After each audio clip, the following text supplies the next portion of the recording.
L'Ombudsman de l'Ontario, ou plutôt, comme d'ailleurs sur le site internet on peut le lire, le chien de garde de l'Ontario a comme responsabilité de traiter les plaintes de la population à l'endroit des services publics de la province, une très grande responsabilité quand on observe notamment le nombre de plaintes qui sont enregistrées au cours de la dernière année, plus de 18 500 au cours de la dernière année, c'est quand même énorme comme chiffre.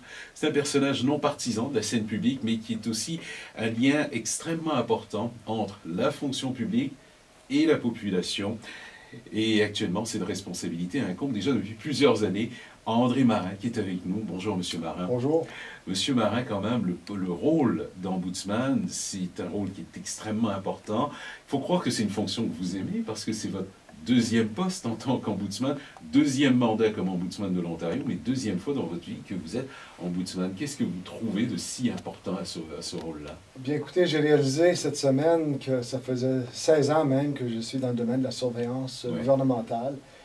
Et moi, la chose qui me réjouit le plus dans mon rôle, c'est de pouvoir aider ceux qui ont des problèmes et vraiment d'être un agent de changement, de pouvoir forcer les autorités, ou les convaincre plutôt, parce que je n'ai pas de pouvoir exécutoire, mais c'est de pouvoir convaincre les autorités de remettre en question des décisions qui ont lésé des citoyens, pour améliorer notre vie ici en Ontario. C'est en quelque sorte une forme de justice sociale. Absolument. Et puis c'est une justice qui est informelle, parce que lorsqu'un tribunal est saisi d'une question en litige, le tribunal tranche, et c'est un processus qui met une partie contre l'autre.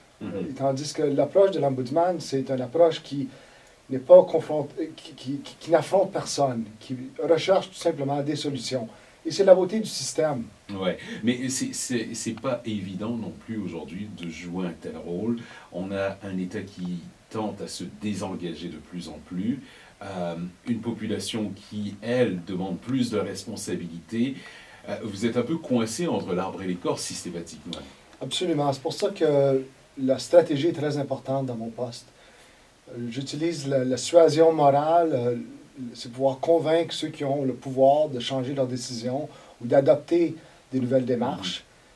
Mais c'est l'art de la stratégie. Il faut, moi, que je décide quel problème est-ce que je vais m'attaquer, la façon que je vais prendre la démarche. Est-ce que ça va être une résolution informelle ou vais-je être obligé de mener une enquête formelle avec le dépôt d'un rapport et la publicité qui survient une fois que j'utilise cette démarche-là. Donc, c'est la stratégie à savoir. Des fois, il faut que j'agisse en tant que diplomate, des fois, j'agis en tant qu'enquêteur féroce, des fois, j'agis tout simplement comme personne qui jette la lumière sur un sujet. Donc, il faut vraiment choisir ces cas et ces moments avec beaucoup de soin.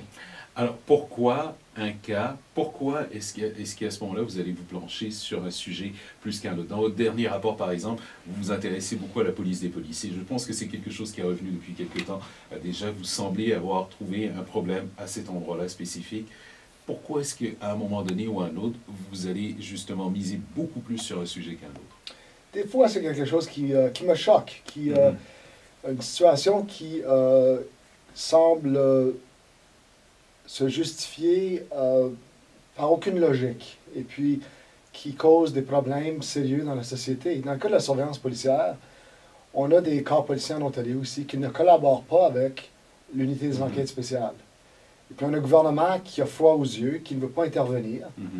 Et puis mon rôle dans ce dossier-là est de pouvoir encourager l'unité des enquêtes spéciales à être rigoureux, à pouvoir affronter les corps policiers qui n'obéissent pas à la loi, et d'autre part, de pouvoir dire au ministre qui est responsable pour l'unité des enquêtes spéciales, le procureur général de l'Ontario, lui dire qu'il faut des outils supplémentaires dans la loi pour bien faire le droit de regard sur la police en Ontario. Parce que les policiers ne respectent pas leurs obligations en vertu de la loi parce qu'il n'y a pas de conséquences. Moi, je veux que le ministère apporte des conséquences. Je veux que les policiers qui ne collaborent pas soient sujets à des accusations et des poursuites. Mais puis, à ce moment-là, c'est vraiment un sujet qui vous tient à cœur personnellement. Ça me tient à cœur parce que l'unité des enquêtes spéciales voit son mandat déclenché lorsque des blessures graves ou la mort. Donc, c'est pas juste une injustice administrative, c'est la mort ou le décès d'une personne qui peut être votre frère, votre parent, votre voisin. Et puis, on doit pouvoir prévoir qu'il va y avoir des enquêtes qui vont être crédibles et non pas des blanchissements sans aucune raison ou sans aucun motif. Oui, mais vous avez reçu, je disais l'an dernier, corrigez-moi si je me trompe, je pense que le chiffre exact, si ma mémoire est bonne, c'est 18 541. Il me semble que c'est ça, le nombre exact de plaintes. C'est énorme, ça. Comment est-ce que vous décidez soudainement qu'il y a une plainte qui est plus importante que les autres? Oui, effectivement, les plaintes sont à la hausse de 27% depuis l'an dernier, donc c'est un volume qui est considérable. Et puis moi, la façon que j'identifie un cas qui mérite plus d'attention, où on a une approche qui est plus formelle, c'est que je regarde, c'est une question qui dévoile à la face même un problème systémique, où plusieurs personnes sont lésées.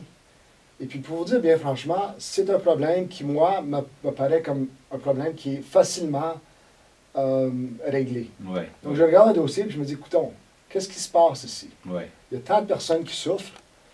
Il y a un problème avec le système, puis à mon avis, c'est un problème qui est assez simple. Donc, on va se plonger un petit peu plus, on va étoffer l'enquête, on va faire des recommandations, puis on va essayer de régler le problème. Si on revient à l'exemple de la police, c'est un problème qui est simple. Les policiers ne respectent pas la loi parce qu'il n'y a aucune conséquence. C'est comme si vous pouviez rouler à l'excès de vitesse sans avoir de billet. Qui respecterait la loi dans un cas comme ça?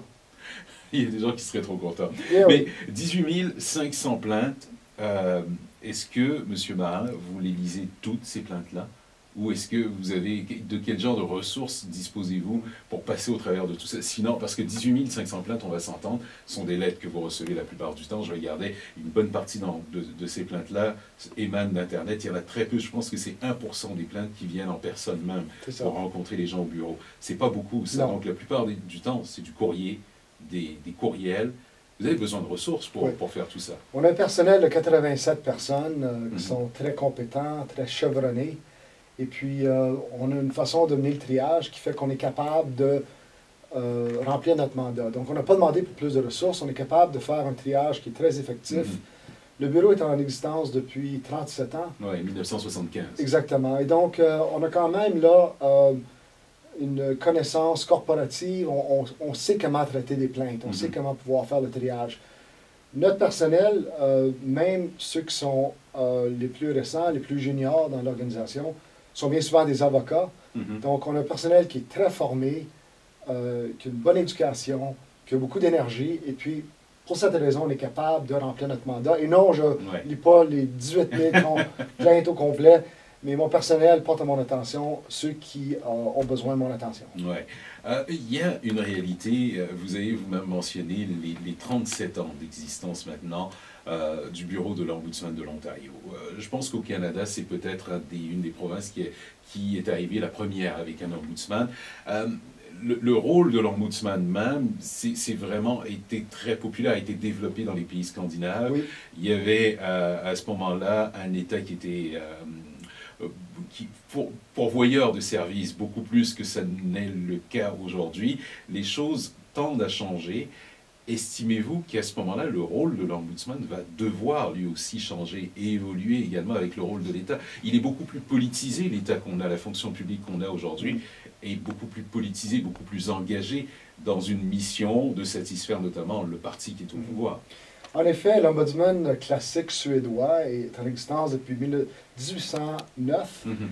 Et son nom, c'est Lars Mannerheim. Et puis, c'est répandu à travers le monde. Les pays d'Afrique, aux États-Unis, il y a quelques États qui ont des ombudsman classiques. Et dans toutes les provinces canadiennes. Et puis, au Québec, on l'appelle le protecteur du citoyen, comme d'ailleurs dans certains pays africains. Le rôle doit nécessairement évoluer. Et puis, notre bureau est souvent dans une position d'enseigner les autres bureaux à travers le monde des dernières techniques. Parce que nous, notre bureau est reconnu comme étant à la fine pointe de ce qu'un ombudsman devrait avoir l'air en 2012. Et puis, ce qu'un ombudsman va faire en 2012, c'est justement accepter qu'il y a toutes sortes de chapeaux que l'ombudsman doit porter.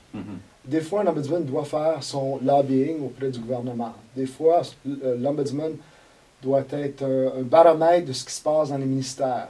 Des fois, un ombudsman doit mener des enquêtes formelles avec des rapports qui sont déposés auprès de l'Assemblée législative et rendus publics.